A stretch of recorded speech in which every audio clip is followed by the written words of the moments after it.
Bonjour, Karine Soula, experte en marketing communication santé chez Alead eHealth. Bienvenue dans le deuxième épisode de cette série de podcasts consacrée aux thérapies digitales. Aujourd'hui, je vais partager avec vous ma réflexion sur les différentes catégories de thérapies digitales. Personnellement, je distingue les thérapies digitales selon leurs objectifs. Certaines proposent du coaching ou de l'éducation thérapeutique, d'autres de l'aide à l'observance, d'autres encore des thérapies cognitivo-comportementales, des thérapies d'exposition à la réalité virtuelle et du suivi ou du monitoring à distance. En ce qui concerne le coaching, beaucoup de programmes existent. Citons par exemple l'américain Omada, qui est un programme indiqué pour les personnes souffrant de diabète de type 2, de prédiabète, d'hypertension artérielle ou d'hypercholestérolémie. Il comprend des appareils connectés pour suivre la nutrition, l'activité et le poids des personnes, ainsi qu'un programme éducatif d'1 an, un coaching personnalisé en santé et un soutien à travers un petit groupe de pairs utilisant un réseau social. L'essai clinique majeur montrait une réduction de la glycémie maintenue après 3 ans de suivi. Ils ont également maintenu une perte de poids moyenne de 3%. Concernant l'observance, le premier médicament connecté, Abilify MySight, a été commercialisé en 2017. Il s'agit d'un antipsychotique atypique incorporant un capteur qui envoie la date et l'heure de l'ingestion du médicament via un signal Bluetooth. Le capteur est de la taille d'un grain de sable et recouvert d'un côté de cuivre et de l'autre côté de magnésium.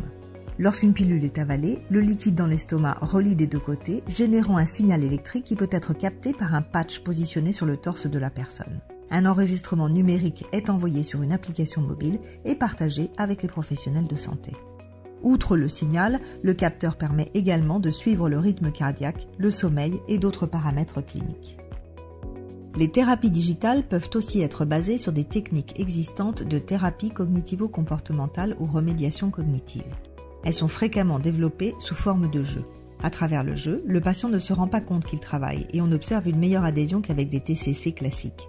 Certaines de ces solutions utilisent des algorithmes s'adaptant à la fois en temps réel et entre les séances de traitement, ce qui permet d'ajuster automatiquement le niveau de jeu sans intervention du médecin. À titre d'exemple, Akili Interactive est une start-up qui a développé Endeavor RX, un jeu permettant de captiver l'attention des jeunes patients souffrant de troubles de déficit de l'attention. Une étude a été menée pendant 7 ans auprès de 600 patients et il s'avère qu'un tiers d'entre eux n'avaient plus de symptômes à la fin des tests. Elle a été publiée dans le magazine médical The Lancet. Une thérapie digitale peut aussi prendre l'aspect d'une thérapie d'exposition à la réalité virtuelle.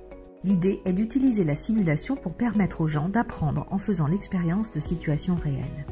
Les applications imaginées avec de la réalité virtuelle sont nombreuses.